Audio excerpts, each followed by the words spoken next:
ഉണ്ട്. കോൺഗ്രസുമായി ബന്ധപ്പെട്ട് ഒരു ഔദ്യോഗികമായ ഒരു സംവിധാനം, ഇത് CPM ഔദ്യോഗിക സംവിധാനത്തിൽ നിന്നാണ് ഈ ആളുകളെ മുഴുവൻ അധിക്ഷേപിക്കുന്നത്. കോൺഗ്രസുമായി ബന്ധപ്പെട്ട ഒരു ഔദ്യോഗിക സോഷ്യൽ മീഡിയ ഹാൻഡിലുകളും ഇത്തരം ഒരു പ്രചരണം ഉണ്ടാവില്ല.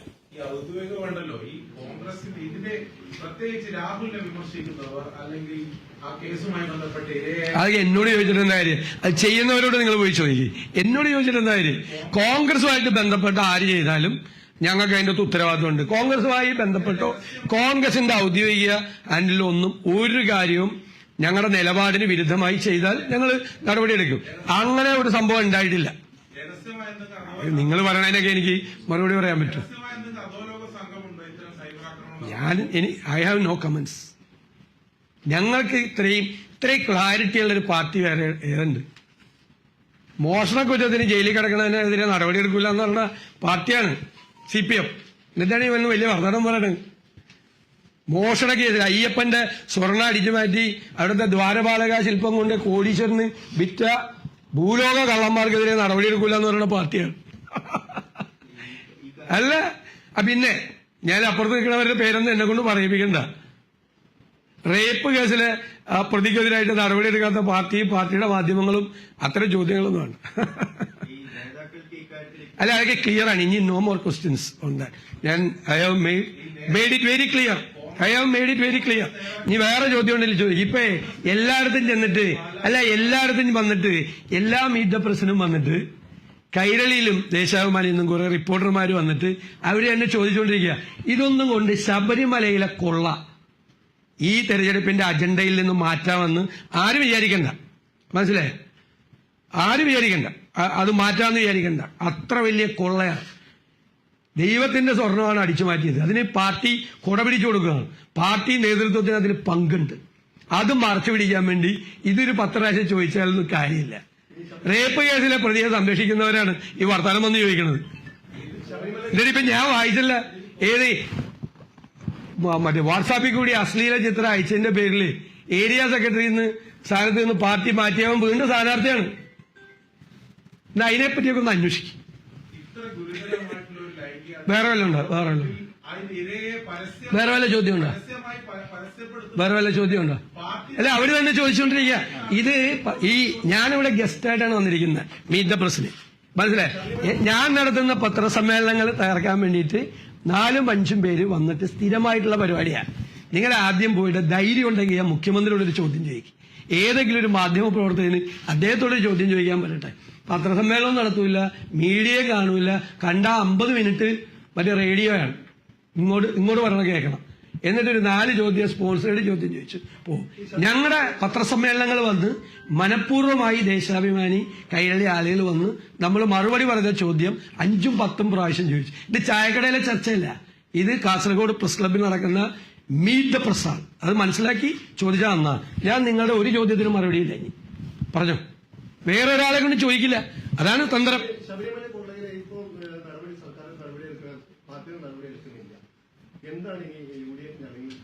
അല്ല, ഞങ്ങൾ അതിന് സമരവുമായി മുന്നോട്ട് പോകും. നിങ്ങൾ ഒന്ന് കാലാലേക്കുന്നത് ഇവര് പേടിച്ചിട്ടാണ്. അവർക്കെതിരെ നടപടിയെടുക്കാത്തത് ഭയന്നിട്ടാണ്. കൂടുതൽ ആളുകളുടെ പേരുകൾ ഇവർ പറയും.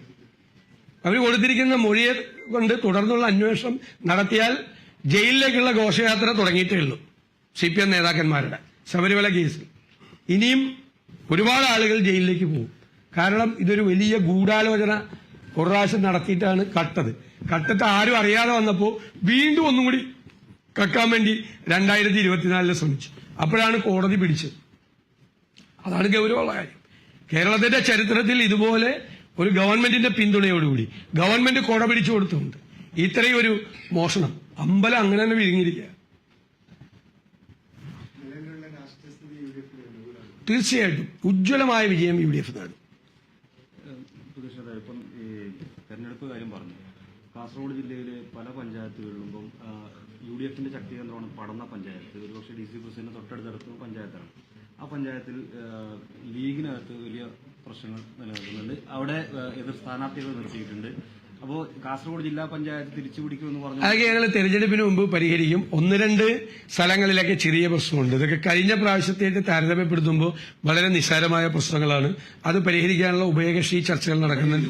തീർച്ചയായിട്ടും എത്തി പഞ്ചായത്ത് കമ്മിറ്റി ഉൾപ്പെടെ അല്ല, ഉഭയകക്ഷി ചർച്ചകൾ നടക്കുന്നുണ്ട്. അത് പരിഹരിക്കാനുള്ള ശ്രമങ്ങൾ നടക്കും.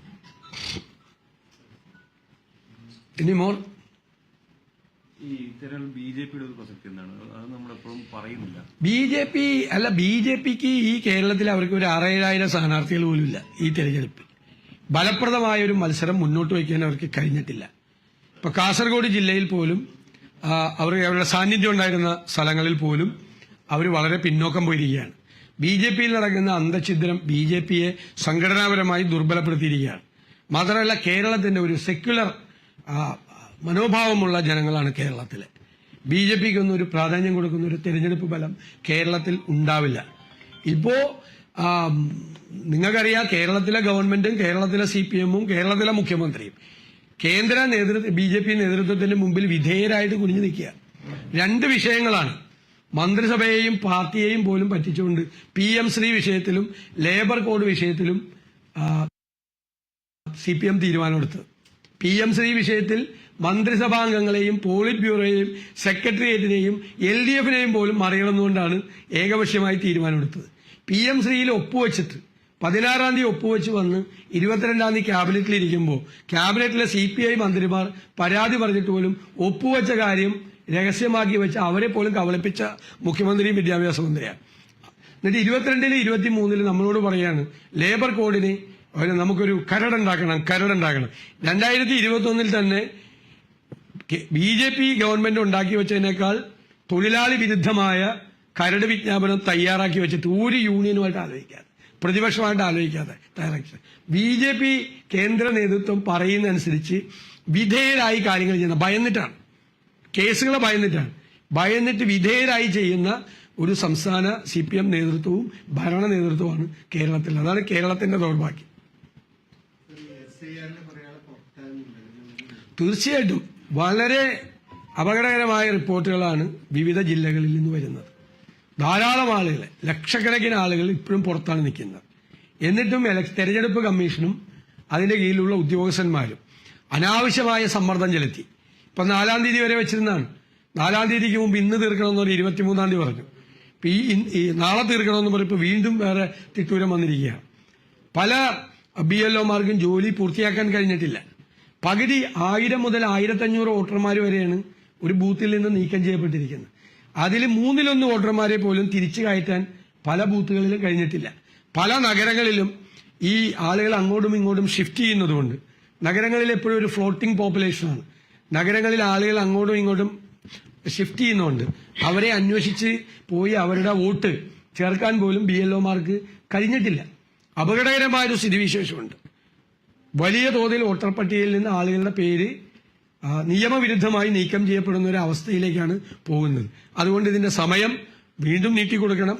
ഈ ലോക്കൽ ബോഡി തെരഞ്ഞെടുപ്പ് കഴിഞ്ഞിട്ടും ഇതിനൊരു, കാരണം കേരളത്തിലെ രാഷ്ട്രീയ പ്രവർത്തകരും മെയിൻ സ്ട്രീം രാഷ്ട്രീയ പ്രവർത്തകരും മുഴുവൻ ഈ തെരഞ്ഞെടുപ്പിന്റെ ഭാഗമായിട്ട് നിൽക്കുകയാണ്. അതുകൊണ്ട് ഈ തെരഞ്ഞെടുപ്പ് കഴിഞ്ഞിട്ടൊരു കുറച്ച് ദിവസവും കൂടി പ്രത്യേകമായി അനുവദിച്ചാൽ മാത്രമേ ഇത് നടക്കൂ. ഇല്ലെങ്കിൽ ഒരു ഫ്രീ ആൻഡ് ഫെയർ ഇലക്ഷന്റെ, സത്യസന്ധവും നീതിപൂർവമായ ഇലക്ഷന്റെ ഏറ്റവും പ്രധാന കാര്യം കൃത്യമായ വോട്ടർ പട്ടികയാണ്. ആ വോട്ടർ പട്ടികയിൽ നിന്ന് വോട്ടവകാശമുള്ള ആളുകൾ നീക്കം ചെയ്യപ്പെടുന്ന വളരെ പരിതാപകരമായ ഒരു അവസ്ഥയിലേക്ക് എത്തിച്ചു. ഫോം തിരിച്ചു വാങ്ങിയില്ല, ഫോം കൊടുത്തിട്ടില്ല. ധാരാളം പേർക്ക്, അർഹതപ്പെട്ട ആളുകൾക്ക് ഫോം കൊടുത്തിട്ടില്ല. കൊടുത്ത ആളുകളുടെ ഫോം തിരിച്ചു വാങ്ങിയിട്ടില്ല.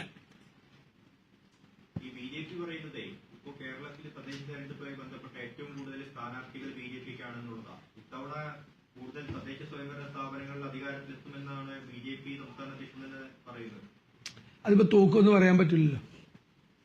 അത് അവർക്കെതിരായിട്ട് വലിയ ആരോപണം വന്നു. 6,000-7,000 സ്ഥാനാർത്ഥികൾ അവർക്കില്ല സ്റ്റേറ്റിൽ. അവർക്ക് പല സ്ഥലത്ത് സ്ഥാനാർത്ഥികളില്ല. ആ സ്ഥിതിയിലേക്ക് പോയി. അപ്പൊ അത് ആരോപണം വന്നു കഴിഞ്ഞപ്പോൾ അത് മറച്ചു വെക്കാൻ വേണ്ടിയിട്ടാണ് അവർ. പിന്നെ ഒരു പാർട്ടി പ്രസിഡന്റിന് ഇലക്ഷനിൽ തോക്കുമെന്ന് പറയാൻ പറ്റും, ജയിക്കുന്നല്ലേ പറയാൻ പറ്റും.